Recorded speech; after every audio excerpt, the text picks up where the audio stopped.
આ તહેવારમાં લોકો રંગો સાથે હોળીની અલગ અલગ પ્રકારે ઉજવણી કરતા હોય છે। જૂનાગઢમાં નવાબના સમયથી નાગરવાડામાં હોળીની અનોખી ઉજવણી કરવામાં આવે છે, જેમાં વાલમ બાપાનું એક કાલ્પનિક પાત્ર હોય છે અને વ્યસનને લઈ તેનું મૃત્યુ થયું હતું, એટલે વ્યસન મુક્તિના સંદેશ સાથે આ હોળી દિવસની ઉજવણી થાય છે। વાજતે ગાજતે નનામી પણ કાઢવામાં આવે છે અને મોટી સંખ્યામાં લોકો જોડાઈ વ્યસન મુક્તિનો સંદેશ આપે છે। વર્ષો પહેલા અમારા વડીલો અહીં આ પ્રોજેક્ટ રૂપે કરી ગયા છે કે જેમાં સિગરેટ, બીડી, દારૂ કે આવી કોઈ પણ વ્યસનને લઈને જે બીમારી આવે છે, મૃત્યુ થાય છે, એનો છૂપો સંદેશ રહેલો છે। અને અમે લોકો હોળીના દિવસે બપોરે આ રીતે ભવ્ય રીતે અમારા વિસ્તારમાં વાલમભાઈ નામના પ્રતિકાત્મક વ્યક્તિની એક નનામી બનાવી અને કાઢીએ છીએ અને લોકોમાં સંદેશ ફેલાવીએ છીએ કે વાલમભાઈ કેવી રીતે મરી ગયા, તો કે બીડી પીતા। તો હોળી ધૂળેટીના પર્વ નિમિત્તે જામનગરમાં ગેરૈયાની વિસરાતી પરંપરા જોવા મળી રહી છે। લોકો હોળીની મોડી રાત્રે પરંપરાગત જૂની રમતો રમતા હોય છે, જેમાં ખાસ કરી નાળિયેરથી રમવું અને બાક્સથી ખાસ આ રમત રમાતી હોય છે। જામનગરના ધારાસભ્ય રીવાબા જાડેજા પણ મોડી રાત્રે પહોંચ્યા હતા અને બાક્સ ફેંકી રમતનો આનંદ માણ્યો હતો। વહેલી સવાર સુધી આ રમત રમી લોકો શરત મારતા હોય છે। અગાઉ શરતમાં ભારતીય ચલણના રૂપિયા જોવા મળતા હતા, જ્યારે આ વર્ષે ડોલર પણ શરત બજારમાં જામનગરની ગેરૈયાની પરંપરાગત રમતો દરમિયાન જોવા મળી। આપણી જે પ્રાચીન રમતો છે એ ક્યાંક આવા વિસરાતા સમયે તહેવારોના માધ્યમથી આપણે એને પુનઃજીવિત કરી શકાય, તો એ માટે પણ હું પહેલ કરું છું કે આપ પણ જેટલા નગરજનો મને સાંભળી રહ્યા છે, હોળીની ધૂળેટીની ખૂબ ખૂબ શુભકામનાઓ અને આપના વિસ્તારમાં પણ આ પ્રકારનું આયોજન કરી અને એક સમરસતાની સાથે આનંદ ઉત્સાહ સાથે તહેવારની ઉજવણી કરી શકાય એનું જીવંત ઉદાહરણ આપણે બધા અત્યારે જોઈ રહ્યા છીએ। ફરીથી જીવંત કરી અને નવી પેઢીને જે વર્ષો પહેલાં ગ્રામ્ય કક્ષાએ જે રમાતી હતી આપણી આ રમતો હોળીના દિવસોમાં અહીં જીવિત કરી અને એનું તાદસ્ય અહીં લોકોને આપી અને આ વિસ્તારના લોકો અને બહારના લોકો અહીં પ્રેરિત થઈ અને દર વર્ષે આ ગેમ રમવા આવે છે બધા। હોળી ધૂળેટીના તહેવારને લઈને ગેરૈયાની રમત છે તે હવે વિસરાતી જાય છે, ત્યારે જ જામનગરના જૈન સોસાયટી વિસ્તારમાં હાલ આ ગેરૈયાની રમત રમવામાં આવી રહી છે। જે પ્રકારના દ્રશ્ય આપ જોઈ રહ્યા છો, હાલ લોકો છે તે અહીં બાકસ ફેંકી અને શરત છે તે લગાવી રહ્યા છે। જે પ્રકારના દ્રશ્ય આપ જોઈ રહ્યા છો, હાલ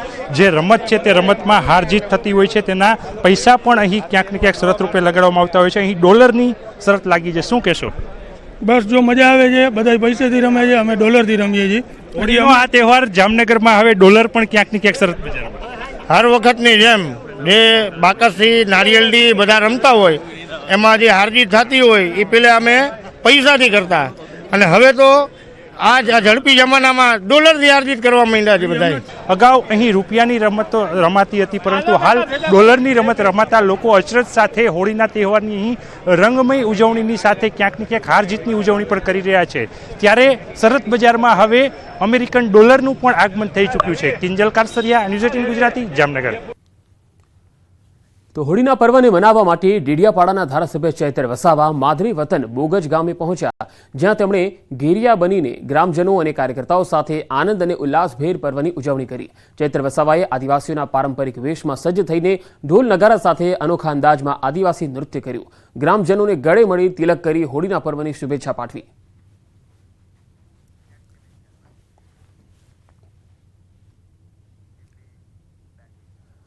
પંદર હજારની વસ્તી ધરાવતા ગીર સોમનાથ જિલ્લામાં આવેલ દેવળી ગામમાં હોળીની ધામધૂમથી ઉજવણી કરવામાં આવે છે। અહીં હોળી મોડી રાત્રે શાંત થયા બાદ તેના અંગારાને રસ્તા પર પાથરી દેવાય છે અને એ અંગારા પર ગામના યુવાનો, વડીલો, નાના બાળકો ખુલ્લા પગે શ્રદ્ધાપૂર્વક ચાલે છે। આ વર્ષો જૂની પરંપરા છે, જો કે આજ દિવસ સુધી કોઈને કોઈ પણ પ્રકારે ઈજા પહોંચી નથી। ત્યારબાદ હોળીની વચ્ચે જમીનમાં દાટેલો કુંભ બહાર કઢાય છે। આ કુંભમાં કાચું ધાન્ય જેવું કે ઘઉં, ચણા, મગ તેમજ અન્ય કઠોળ ભરવામાં આવે છે। આ કાચું ધાન્ય જે પ્રમાણે બફાઈ તેના પરથી આવતા વર્ષનો વર્તારો કાઢવામાં આવે છે। જે દર વખતે હું પોતે 25 વર્ષથી આ બેટવા ઉપર હાલું છું અને જે અંદર અમે જે કુંભ મૂકીએ છીએ એમાં અનાજ નાખેલું હોય છે અને કુંભ જ્યારે કાઢીએ છીએ ત્યારે એની અંદર પાકી જાય છે, તેની ઉપરથી અમે ખાતરી કરીએ છીએ કે આવનારું વર્ષ કેવું જશે। દર વર્ષે ઉતાણી પરથાવીએ ને એમાં અમારે દેશવા પાથરીને અમે 4 ડગલા હાલીએ, કોઈને કંઈ ધકતા નથી ને અમારા આવો માતાજીની કૃપાથી એમાં કંઈ દર્શન અમને દે છે, કોઈને વાંધો નથી આવતો। એશિયાનું સૌથી મોટું ગણેશાકાર સિદ્ધિવિનાયક દેવનગરી મહેમદાવાદમાં હોલિકા દહન કરાયું. 40 ફૂટ ઊંચી અને 35 ફૂટ પહોળાઈવાળી ઇકો ફ્રેન્ડલી હોળી બનાવવામાં આવી. આ ઇકો ફ્રેન્ડલી હોળીમાં ઔષધિ રૂપે શ્રીફળ, ઘી, કમળ કાકડીનો ઉમેરો કરવામાં આવ્યો. આ ઇકો ફ્રેન્ડલી હોળીમાં માત્ર 20% લાકડાનો જ ઉપયોગ કરી અને બનાવવામાં આવી. પશ્ચિમ બંગાળના 15 જેટલા કારીગરોએ આ હોળી તૈયાર કરી, જેમાં તલ, ઘી, આંબાના લાકડા, છાણા અને હવન સામગ્રીનો ઉપયોગ કરવામાં આવ્યો. હોલિકા દહનથી મંદિરની આસપાસના વાતાવરણમાં હોળીના ધુમાડાને લઈ વાતાવરણમાં શુદ્ધિકરણ થયું. શાસ્ત્રોક્ત વિધિ અનુસાર હોળી પ્રગટાવવામાં આવી. ઇકો ફ્રેન્ડલી હોળીનું આયોજન કરવામાં આવે છે અને આ હોળી 41 ફૂટ ઊંચી અને 20 ફૂટ પહોળી એવી આ હોળી છે. આની અંદર અને સંપૂર્ણપણે ઇકો ફ્રેન્ડલી બનાવવાનો પ્રયત્ન કરેલો છે. દેશ સહિત ગુજરાતભરમાં હોલિકા દહનની ઉજવણી થઈ. જો કે વાત એક એવા ગામની જ્યાં આજે પણ હોલિકા દહન માટે માચીસ કે અન્ય આધુનિક ચીજનો ઉપયોગ નથી થતો. નર્મદા જિલ્લાના રાજપીપળાના વડિયા ગામની આ વર્ષો જૂની પરંપરા છે. આ ગામમાં હોલિકા દહન થાય છે, પરંતુ તે હોળી પ્રગટાવવામાં માચીસનો ઉપયોગ નથી થતો. આગેવાનોના મતે હોળી પ્રગટાવવા ચકમકના પથ્થરથી રૂ અને છાણા સળગાવીને હોળી પ્રગટાવવામાં આવે છે. આ રીતે હોળી પ્રગટાવવાથી ગામમાં સુખ શાંતિ બની રહે છે એવી ગામ લોકોની માન્યતા છે. સ્થાનિકોનું માનવું છે કે આદિમાનવ વખતે કોઈપણ પ્રકારની માચીસ કે કેમિકલની શોધ નહોતી થઈ અને એ વખતે પણ દેવતાને પ્રગટાવવા પથ્થર ઘસવામાં આવતા. તો હોલિકા દહનમાં પ્રદક્ષિણા સૂકા ઘાસના પૂળા લઈને કરવામાં આવે છે અને જે ઘાસ ઢોરને ખવડાવવાથી આખું વર્ષ ઢોર નિરોગી રહે છે એવી પણ માન્યતા છે. અમારા વડિયા ગામની અંદર આજ દિન સુધી દિવાસળીનો કે બીજો કોઈ ઉપયોગ થયો નથી. કોમ્પ્યુટર યુગમાં, વૈજ્ઞાનિક યુગમાં અત્યારે પણ અમે પથ્થર ઘસીને હોળી પ્રગટાવીએ છીએ. રૂ પર એ દેવતા લઈએ છીએ, રૂ દ્વારા પાન સળગાવે છે ઘાસના અને પછી હોળી માતાની પ્રદક્ષિણા કરીએ છીએ. અને જે અમારા વડીલો જે કરી ગયા છે એ જ પરંપરા અમે વર્ષોથી ચાલુ રાખી છે. આ સાથે જે ઘાસનો પૂળો છે એ 7 ફેરા અમે ફરીએ છીએ.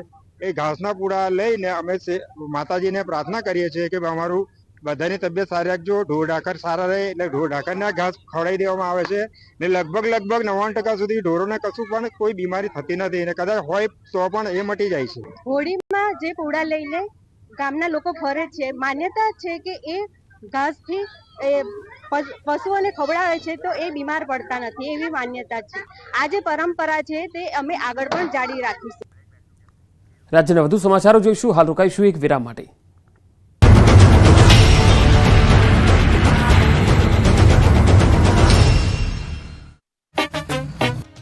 હોળી ટાણે કલાકારોમાં તંત્ર સામે નારાજગીનો રંગ જોવા મળી રહ્યો છે. એક તરફ કેટલાક કલાકારોને વિધાનસભામાં બોલાવી સન્માન અપાયું તો કેટલીક જગ્યાએ કલાકારોએ તંત્ર સામે નારાજગી પણ વ્યક્ત કરી. લોક સાહિત્યકાર દેવાયત ખવડ પોલીસે એફઆઈઆર ન નોંધી, જેને લઈને નારાજ જોવા મળ્યા. ગઈકાલે હકાબા ગઢવીએ વિડીયો જાહેર કરી રાજકોટ સિવિલ હોસ્પિટલમાં ચાલતી લાલિયાવાડી સામે નારાજગી વ્યક્ત કરી હતી. હવે વિક્રમ ઠાકોર નારાજ થયા છે. ગુજરાતી ફિલ્મોમાં અભિનય ક્ષેત્રે લોકપ્રિય અભિનેતા